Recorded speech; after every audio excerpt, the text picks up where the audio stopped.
Oy. Mr. President, I move Oy. that the impeachment complaint of the Vice President be dismissed on 2 grounds. Diyan sa impeachment dahil sa nagsisimula na ngayon yung 20th Congress, meron na palang draft resolution na may pumirma ng 4 na senador. Oy, sino yun? Na ito ay para ituloy ang impeachment case kay BP Inday Sara kahit may desisyon na ang Korte Suprema. Ang 4 na ito. Grabe, ang tigas ng ulo, no? Ayaw sundin ang Korte Suprema. Sina Senador Risa Ontiveros, Francis Pangilinan, Tito Soto, at Bam Aquino. Oh, yan. Tito Soto, Risa Ontiveros, Bam Aquino, and Kiko Pangilinan. Ano ang maiisip mo pag ma-mention ang mga pangalan nila? Kulay, dilaw. Naglakas loob na naman ngayon mga kaibigan ang mga dilawan. Siguro dahil si Bam Aquino nag-top 2 sa Senado, Kiko Pangilinan, kaya parang lumakas ang loob nila na parang yung tipong ang masa ay bumabalik ng pumapabor sa mga dilawan. Kaya ngayon, parang feeling nila ngayon, lumakas sila ulit. At isa pa, gusto talaga nilang matanggal si BP Sara. Yun na nga, may order na nga ang korte. Bakit ang tigas ng ulo nyo? At sila ay umaasang may iba pang pipirma para masimulan daw po ang impeachment. May petsang iniligay August 6 ang itinakdang araw para talakayin ito sa open plenary session kung anong gagawin sa impeachment complaint. Sen. Ay, hindi ko maintindihan yan, Jen, Nelson, dahil sa ibig ba sabihin kung may pumirmang 4 o kaya may nakakuha pang 4, 8 o nakakuha ng 10 halimbawa. Ibig ba sabihin nun ay mapapahinuhod nila ang Korte Suprema na ituloy ang impeachment? Yun ba yung kanilang panukala o yun ang direksyon ba na tinatahak ng resolusyon? Bagamat, hindi ko pa nababasa yung resolusyon nila. Kasi, nung kami nag-caucus, napag-usapan namin na mukhang klarong-klaro naman yung desisyon ng Korte Suprema. Medyo matatag at saka walang paligoy-ligoy. Sinabi niya, ang impeachment complaint is void ab initio. Ang ibig sabihin, mali ito sa umpisa pala. Unconstitutional. And the Senate never acquired jurisdiction. Ibig ba sabihin, Nelson, Jen, babaliwalain mo ba yung desisyon na yun? Unanimous. Alay. Feeling sila ang mas mataas pa sa Korte Suprema Parang yun na nangyari, no? Grabe ba? Decision ng Supreme Court? Unanimous. Opo. 13 pumirma, isa yung wala ron, isa yung hindi nakaboto. Pero unanimous sapagkat yung hindi bumoto at saka wala doon, hindi naman nag-submit ng dissenting opinion. Hindi tumutol. Kasi kapag hindi ka nag-submit ng dissenting opinion, mananatiling unanimous. Ayun. Meron pa silang gustong sabihin, kaya nakiusap na... Alam mo, noong July 29, birthday ko yun, Jen. Opo. Nelson. Tuesday, Nag-caucus kami. Anong tatalakayin na natin ngayon, sabi nila. Nakiusap sila na huwag. Kasi baka raw mag-file ng motion for reconsideration. So, di ba nagkaroon yun mga kaibigan ng nag-suspended mo na nung ang session, no? Nagkaroon pala talaga ng usap-usap na siyempre, alam ko na kung sino yung may plano na pag-usapan na talaga. I think Duterte Black. Na i-open na natin to, emotion na natin, pag-usapan na natin kasi may desisyon na ang Korte Suprema. May pumigil na, wag mo na. Sa August 6 na lang. Pero actually mga kaibigan, pinag-uusapan talaga nila na August 4 or August 6 or August 11. So napag-desisyon na August 6. Ang House of Representatives. Hindi man ako kumikiburo, hinahayaan ko silang nagsasalita. bigla naman akong tinanong ni Senador Jinggoy. Pakinggan natin yung birthday boy, hindi pa nagsasalita, nakatingin lang na ng pangiti-ngiti. Hindi natin malaman kung ano iniisip niya. Sabi niya, alam mo na magsalita yun. Ay, ba't kasi ako patatagalin? Talakayan na natin mamaya. Sabi ko muna kahit kumukuluan tiyan ko. Teka, wag mo naman. Wag naman, sabi niya. Hindi ba natin bigyan, di ba natin pwedeng pagbigyan yung house? Ano nga paano di pagbibigyan? Pwede pala yun, no? Pwede pala talaga gawin nila yun that time. Yung tipong merong desisyon ng Korte Suprema, pwede na, sige, motion, susundin natin ang korte or hindi. Pwede na pala yun, pero ang iba, wag mo na natin, pasarapin muna natin ang issue. Try. Magpapile daw sila ng ng motion for reconsideration. Opo. Sabi ko, mag-MR daw sila, MR. Bakit ka ako? Sa palagay ba ninyo ako? Kapag nag-file sila ng motion for reconsideration, sa palagay nyo, merong isa na pumirma ron na i-reverse niya yung sarili niya? Tama. Kahit isa lang. Ay, hindi natin. Kaya nga, ba't ka maghihintay ng isang bagay na wala? Tama, no? Para sa akin, guys, katulad yan, Justices Tracy sila nga pumirma. Nagdesisyon ka na unconstitutional ang impeachment. Tapos may MR, binago mo yung decision mo. Di ba yung tipong pwede kang husgahan na negligence ka?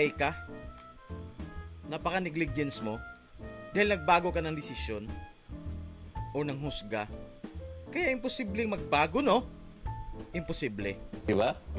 Kasi sabi ko, sa tagal ko naman na naging litigation lawyer din, pagka ganyan naman ako yung tenor ng desisyon, at sinabi pa niyang immediately executory, ang ibig sabihin nun sinasara lahat ang pintuan para ikaw ay gumawa pa ng motion for reconsideration. Sabi ko, kung practicing lawyer ka, alam mo na. Sinabi ko na, naririnig naman ng mga abogado doon. Kung ikaw ay isang practicing lawyer, isinara hindi lang pinto, pati bintana, isinara na para gumawa ka pa ng anumang aksyon. Para humabol ka pa. Doon sa desisyon na yun. Isip-isipin mo.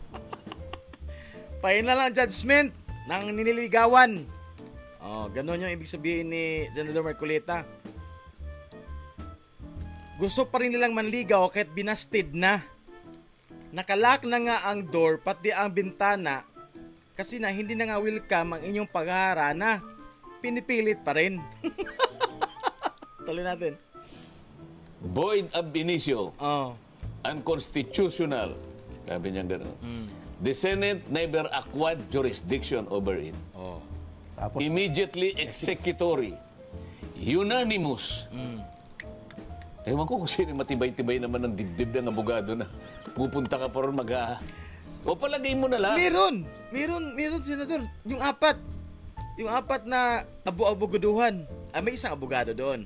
Si Tito Soto, Risa Ontiveros, Bamakino at saka si Kiko. Si Kiko lang yata ang abogado sa apat. Sila yun.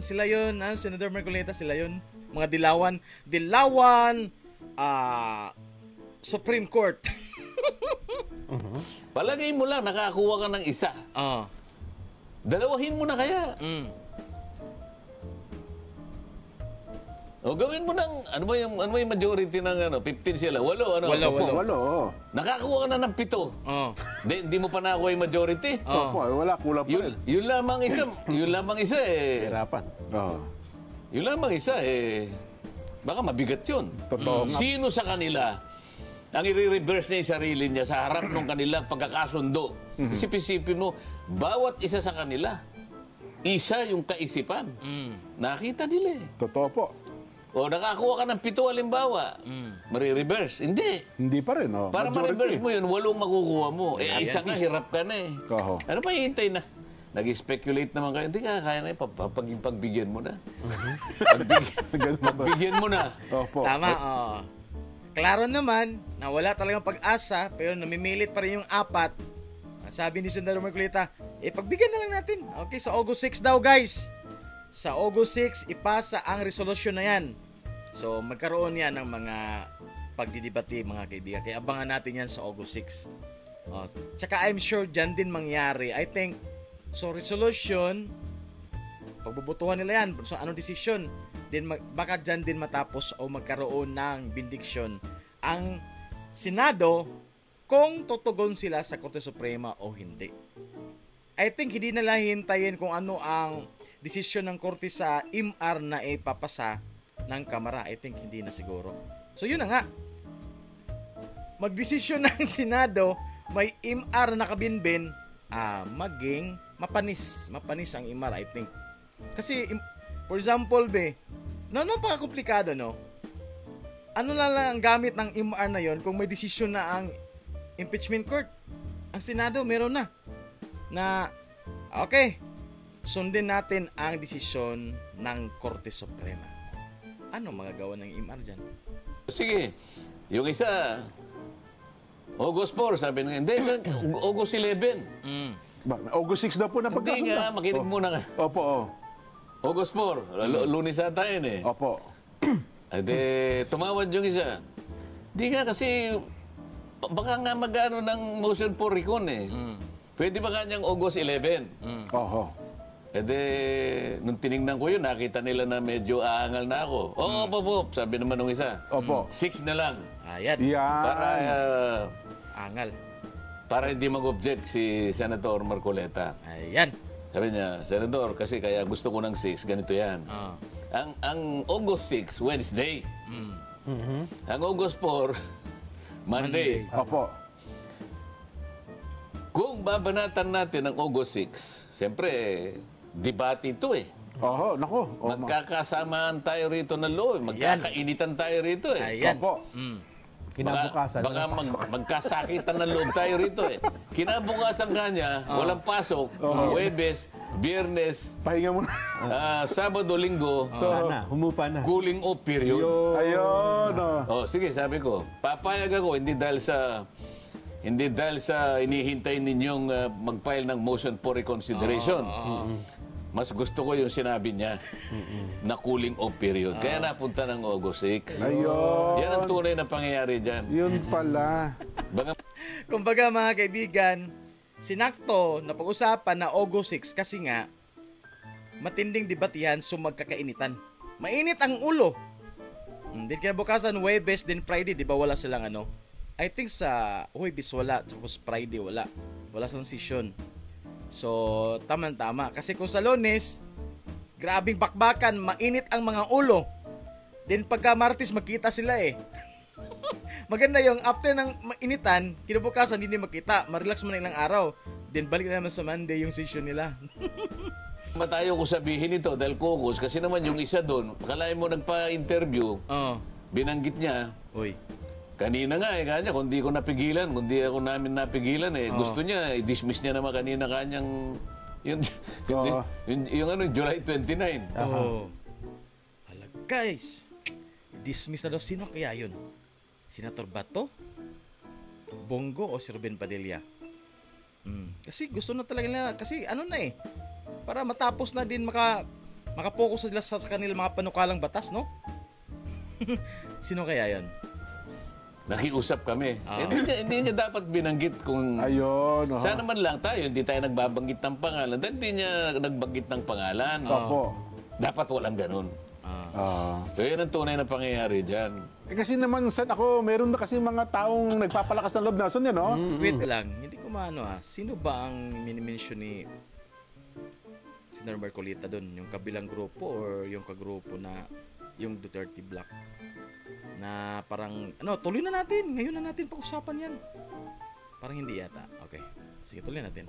Dati po, retired associate justice taga-Supreme Court po sa dati na kung ano-anong kinakatiwan. Sabi nga namin ni Nelson, sige, tanggapin na natin. Halimbawa, hindi sa retired.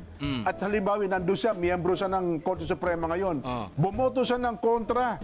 Doon sa kung sila 13, 14 man, hindi pa rin maninaig yung kanyang gusto, di ba, Sen? Kung isa lamang siya sa tumutol at 14 pa rin wala nga kumontra, unanimous nga. Itong ngayon Walang kumontra, unanimous. Merong hindi bumoto, hindi ko alam kung ano yung kayang dahilan. Yung isa naman wala dito, kaya dalawa yung wala. Kaya lang kahit kahit hindi ka bumoto, basta nandun ka, o kaya nag-participate siya kahit na-zoom lang, Opo. pwede siyang mag-file ng dissenting opinion. Ayun, opo. So, ibig sabihin, hindi siya magiging unanimous kasi nag-file siya. May dissenting opinion. Oo, pag hindi ka nag-file, unanimous pa rin yun. Ayun. Kaya kung... Ang pangkaso dito, Jen, Oo. may dissenting opinion, kaya lang retired justice na. Yun ang pinaghihimutok na marami. Pasensya na po kayo, retired associate justice na po o nag-dissenting opinion. Ano yan? Si Carpio, si Puno, si... Ano isa? Pero yung dalawa, certified dilawan talaga yun, guys. Yung si Puno, tsaka si Carpio. Na hindi po niya matanggap ang desisyon ng majority ng kataas-taasang hukuman. Alam mo, Jen, Opo. siyempre, may magre-retire eh.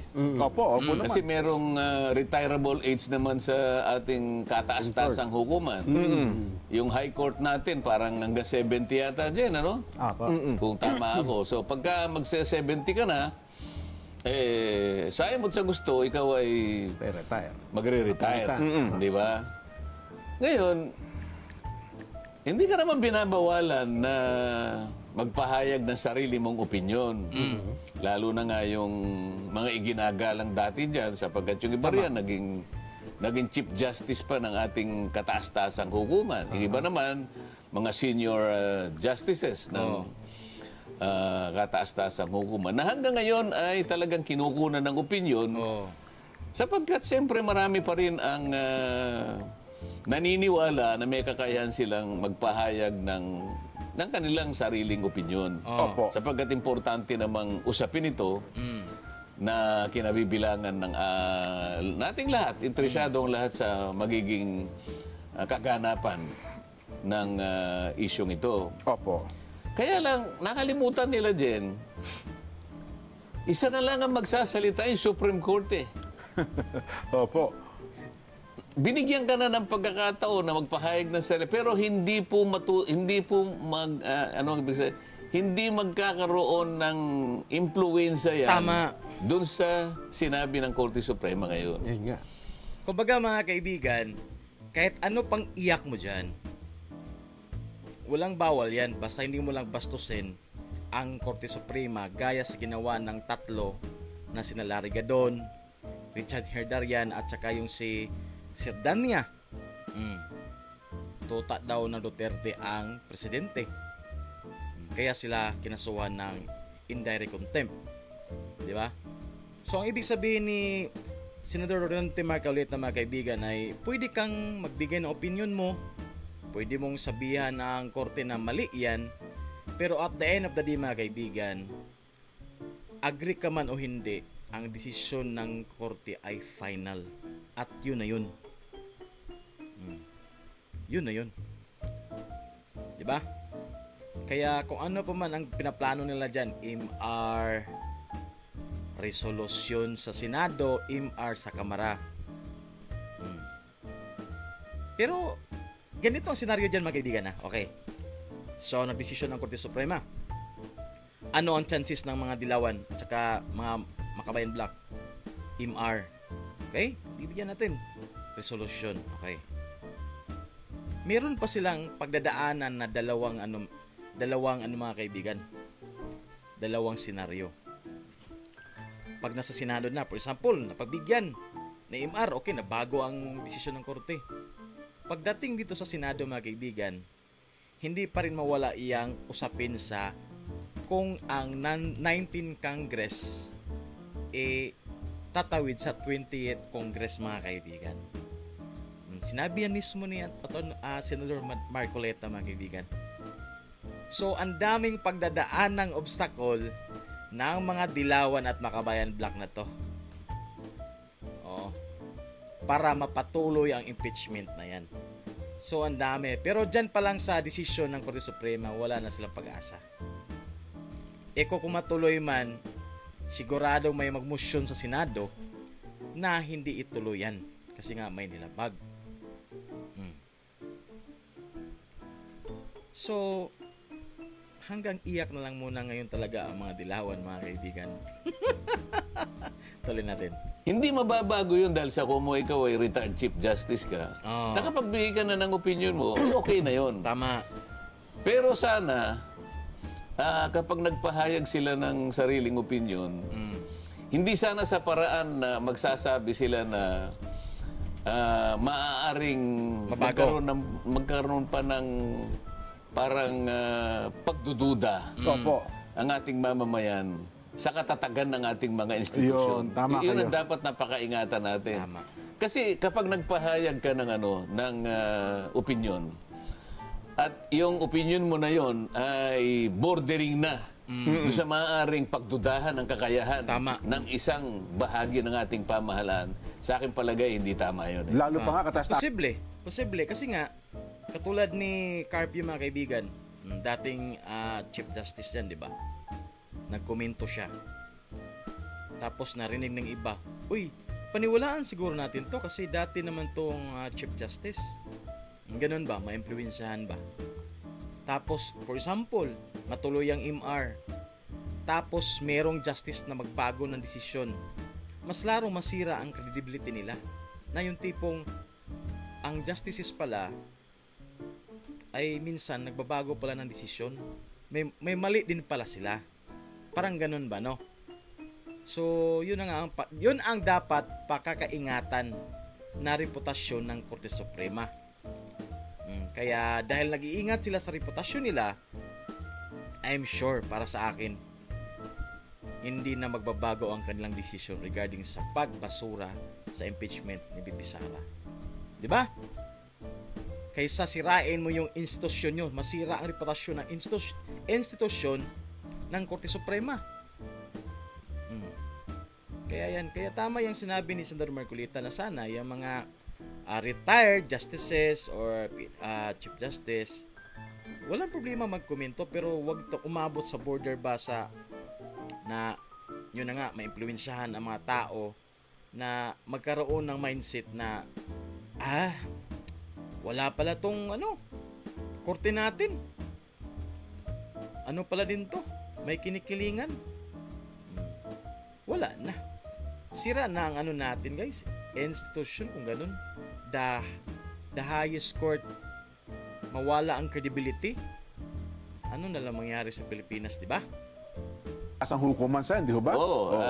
Sa lahat, may pananagutan lahat ng mamamayan na panatilihin na matatag ang mga institusyon natin. Maaari kang magpahayag ng opinion mo, pero hindi sa paraan na maaari mong alugin yung pundasyon ng isang institusyon. Correct. Halimbawa yung Senado. Ngayon, kinukutya lahat. Maaring kutsain ka pa rito alam mo, ang pinag-uusapan ngayon, akala mo napunta na dun sa isa lang na yung desisyon na lang ng Korte Suprema ang gusto nilang bigyan ng emphasis. Yan. Pero yung isa pang importanteng issue, di ba palagi natin sinasabi rito, pag-usapan muna natin kung naitawid nyo na ba yung impeachment na yan doon sa Senado ng 20th Congress. Wala pa settlement yung issue na yan Hindi na re-resolve ba yan Kaya kung ako lang siguro, halimbawa, nag-motion to dismiss ako halimbawa.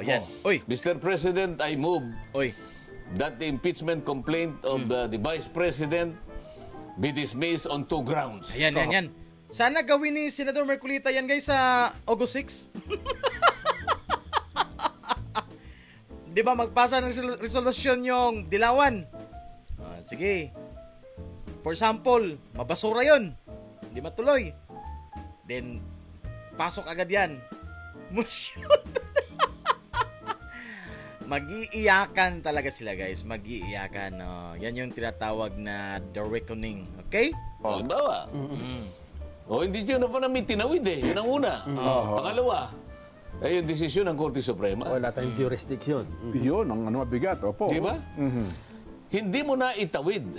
Wala kang jurisdiction Klaro. Namatay nakapag-initiate kayo. Okay, nandun ako. Nakapag-umpisa kayo ng initial proceedings sa impeachment complaint in the 19th Congress. Pero lahat ng aktibidad na to, lahat ng proceedings, nagsimula in the dying days of the 19th Congress hanggang sa maibaon noong June 30 this year. Tapos, Ngayon, sino magsasabi sa akin ngayon? Hindi kanya namatay. Opo. Naitawid namin. Ipakita mo muna Yan. na naitawid mo. Yun. Huwag niyong kakalimutan, mayroon pang isang issue. Kaso nga pag ito nang pinagtutulungan namin na desisyonan, yun lamang ng Korte Suprema na gusto nilang ituloy. Kagaya na yung apat na Opo. resolusyon na sinasabi mo, apat na pumirma sa resolusyon. Di parang nakakalimutan na naitawid na pala. O hindi. Yun muna yung una. In short, Senator Marcoleta, lubog na lubog talaga. Lubog na lubog, baon na baon ang impeachment na yan. Napili talaga iahon ng mga dilawan. Issue. Yun muna yung unang issue. Kasi Parang nako-cover up yun na nga po. Ang sabi nila kasi Nelson, Sen, Pero okay lang yan, Senator Marcoleta, kasi akala nila makalusot na sila sa ginawa ng resolution o sa MR. Hindi na alam, meron pa palang bala. May second wave pa pala. Meron pa palang pangalawang tsunami na kailangan nilang harapin. Kaya mga kaibigan, di ba? Klarong-klaro. Wala talaga. Maghintay na lang sila ng 1 year. Yan ang maganda dyan. Tapos pag-igihan na nila, sundin nila yung mga guidelines na binigay ng Korte Suprema para sure na hindi lang malabag ang 1-year ban. Di ba? daw magkasintahan eh. Sinagot daw siya ng babae pero walang closure, bigla naghiwalay. Hindi daw pa pwede magkaroon malaman ng closure. Pag-usapan lang kung talaga ititigil ba o hindi. Yan ano. Yun daw kung, di ba, para may isang magkasintahan. Hindi nga magkasintahan yan eh. Awayan nga eh. Ano ba? Engagement niya nangyari. Ang labo naman ng halimbawa. Ang halimbawa. Oo. Eh kasi nagsimula na raw po yung ano eh. Hindi ka niya sinagot. Binasted ka niya. Nagpipilit ka lang. Ganun ba? Yun ang tamang Halimbawa doon. pagbibigay ng halimbawa doon. Di ba? Sinabi ko kanina, di ba? Nanligaw, binasted, nakalak na nga ang door, nakalak pa ang bintana, namimilit pa rin, oh. Tamang sinasabi ko. Mismo sa example ni Senator Marcoleta. Hindi talaga sinagot, busted talaga. Namimilit pa rin. Binasted ka. Binigo ka. Hindi ka pala pinaporma, no? Hindi ka pinaporma. Hindi ka nga naka-first base eh. Natapos ka agad eh. Tapos nagkakanap ka closure, hindi pala naging kayo. Akala mo naging kayo pero hindi pala kayo. Yun ang akala ng mo. closure na hindi pala kayo. Hindi pala naging kayo, naghanap ka ng closure. Inakala niya kasi, na-girlfriend niya. Hindi. Assuming lang pala yun. Napagkamalan niya, yung pagkakasabi sa kanya ay pagsagot ng oo. Kasi sinabi daw po, ewan eh. Samantalagang ang sinabi niya, kung talagang lilimiin niya, maghanap ka na lang ng iba. Ayun pala. Oo. Oo nga. Kaya nga natapos na ng June 30. Pipilitin mo ngayon na. Parang dati mga kaibigan, mag-telegram ba, di ba? Magpadala ng love letter, di ba? Tapos ipasulat mo sa iba. Parang ganun ba? Pagpunta na sa bayan sulat, uy, hindi mo man to sulat. I-check mo, pa-check. Ay, hindi nga sa kanya. Parang yung ganun ba? So, ang babae, hindi maniwala na, ano talaga, galing sa kanya. Parang ganun ba? Pag-uusapan na. Sinabi na nga ng Korte Suprema sa kanyang pagdidesisyon. The Senate never acquired jurisdiction. Tapos. Ngayon, yung bang apat na senador na pumirma ng resolusyon. Ang ibig bang sabihin ay parang ayaw nilang magpasakop doon sa desisyon ng Korte Suprema. Mabigat ito, Jen. Sa totoo lang, Sen, parang gano'n ang gusto nila. Kasi sa Hindi ko sisisihin yung tatlo. Pero yung isa, sa palagay ko, abogado riyan. Baka, teka muna. Bibigyan ng konsiderasyon yung tatlo kasi hindi abogado. Kumbaga, hindi totally alam ang batas. Kaya mabibigyan siya ng konsiderasyon. Sino yon? Senador Soto, Rizon Tiveros, at saka si Bam Aquino. Pero sa Kiko Pangilinan, hindi papatawarin. Abogado ka eh. Meron tayong mga canon of ethics and, sa mga abogado. Isang abogado, opo. Na kung ano ang desisyon ng Korte Suprema. Ano mang pagdidesisyon na ginawa ang Korte Suprema ay nagiging bahagi na ng ating legal system. Ayun. Prudence eh. Article 8 ng Civil Code. Basahin mo. Ay, Baka may pananagutan sila dyan. pwede nga po.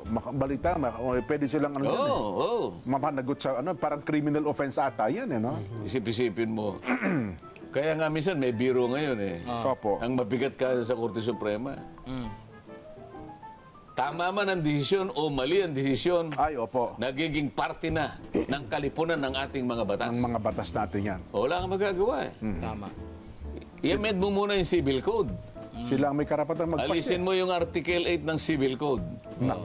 Pero habang yun ay nandun, may pananagutan ka riyan. Ayan. Ay, naku. Saglit lang, Sen. Binaha tayo na napakaraming text nung sa huling bahagi ng palatuntunan. Ang tanong natin sino bang dapat na mag-imbestiga sa anomalya ng flood control projects? A. Senado. B. Kamara. A. Si Senador Marcoleta, siyempre, ang nangunguna dyan mula po sa Lupax, Quezon City. Senado, mas maayos, lalo pa at si Senador Marcoleta Ayan. hawak. Paulino Peralta ng Hong Kong. A. Matututukan ni Senador Marcoleta, Elber Molina ng Kuwait. Dapat si Senador Marcoleta, Jess Cleofas ng Batangas. A. Para si Senador Marcoleta ang mag-imbestiga, Merlina Palangplanca, Kanduman, Mandaue City, Cebu. Siyempre po, ang Senado, lalo na nandiyan si Senador Marcoleta, Marites, Australia. A. Senator Marcoleta the best, Roderick Balisco ng Pampanga. Senado, dahil si Senador Marcoleta mangunguna, tiyak na Ayan. So yan po mga kaibigan. Natawa tuloy ako dun sa busted. Oo nga naman. Kasi ang nangyari mga kaibigan, ganito Ang Kamara busted. Na-busted na. Sinong tumulong sa kanila ngayon? Yung mga Dilawan. Mga Makabayan Black. Sila ang sumusuyo-suyo ngayon. Pinipilit pa rin kahit nakalak na ang door, nakalak na ang mga bintana, gusto pa rin nilang manligaw mga kaibigan. Gusto pa rin sagutin. Ayaw na nga Busted na nga Pangit Di ba? Ang hirap. Kung ako naman pag mabasted, ba't mamilit ka pa? It means, kung gibasted ka mga kaibigan, it means, hindi ka gusto. Ayaw sa'yo. Ano pang chances mo dun? Unanimous pa. Unanimous pa ang desisyon ng pamilya ng babae. Na hindi kayo sagutin. Sabi ng mga tiyuhin, mga tiya ng babae, unanimous ang desisyon. Huwag mong sagutin ang lalaking yan. Which is yung Kamara. Which is yung impeachment. Pero namimilit pa rin sila mga kaibigan. Nagtawag ng mga neighborhood, mga kaibigan, mga best friend nila, pinapunta doon. Nagtawag sila ng 4. Nagtawag sila ng 4 na mga ma-influensyang tao para lang maipakita doon na sincere, formal, disente. Disente! Parang the word disente. 4 na Dilawan. Ang problema ngayon mga kaibigan, despite sa mga tiyo-tiya, yung 12, hindi pa kasama ang ama dun. Sino yung ama? Si Senador Rodante Marcoleta. Hindi pa niya binatawan ang kanyang argumento para nga totally mabasted talaga yang manliligaw na yan. Diba? Ganon ang storya dyan. Kaya, ang hirap. Huwag nyo nang pilitin. So yun na mga kaibigan, natatawa tuloy ako, napunta tuloy tayo sa ligawan mga kaibigan, pero yun na nga, example lang yun kung ano nangyari sa impeachment na yan. So yun na nga, sa August 6, yan ang pinakaabang-abang natin na Wednesday yan. Wednesday, August 6. Diyan magkaroon, diyan ipasa yung resolution, pag-uusapan kung i-accept ba nila ang desisyon ng Korte Suprema o hindi. Or, ano natin sa panliligaw, kung bibigyan pa ba ng chance na makapanligaw ulit ang Kamara. Ang hinintay ng 4 na may influensyang tao yung love letter ng Kamara. Hindi pa na dumating eh. Telegram kasi matagal. Sinakay pa sa kabayo. Hindi pa na-receive ng babae.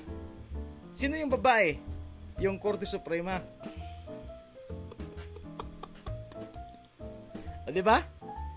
O, ganun ang story niyan. Nakakatawa. Pero ang meaning sa example natin, tumpak siya mga kaibigan. Yun naman talaga. Binasted na eh. Busted na. Kumbaga, ang pagbasted ng babae ay walang katsandatsansang magbago ang kanyang desisyon. Close lahat eh. Kahit sino pang Poncio Pilatong dalhin mo dyan para mag-ano sa'yo, tutulong sa manliligaw na yon, wala nang pag-asa. So ngayon, dinala na ngayon nila ang 4 na Poncio Pilato. Dadilawan Poncio Pilato. So yun, susubukan nila sa August 6. Manligaw ulit. Pero believe, grabe ito mga kaibigan. Ang gagawin nila sa August 6, hindi panliligaw para sa babae. Panliligaw sa kanyang mga tito-tita. 20 ka tito-tita ng babae ang liligawan ng 4 na yan para sumang-ayon na ipagpatuloy ang panliligaw nila sa babae. Ganon na nangyari. Di ba? So yun na mga kaibigan, meron na naman tayong natutunan sa mga magagandang explanation ng ating mahal na Senador Rodante Marcoleta. I hope nag-enjoy kayo sa ating video. Huwag kalimutan mag-like, share, subscribe. Tsaka bago tayo magpatapos, magpasalamat din ako sa mga laging nakasubaybay sa ating upload videos.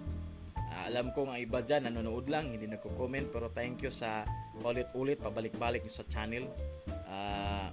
Salamat, maraming salamat talaga. Okay? So, I hope nag-enjoy kayo sa ating video. So, until next time, bye-bye.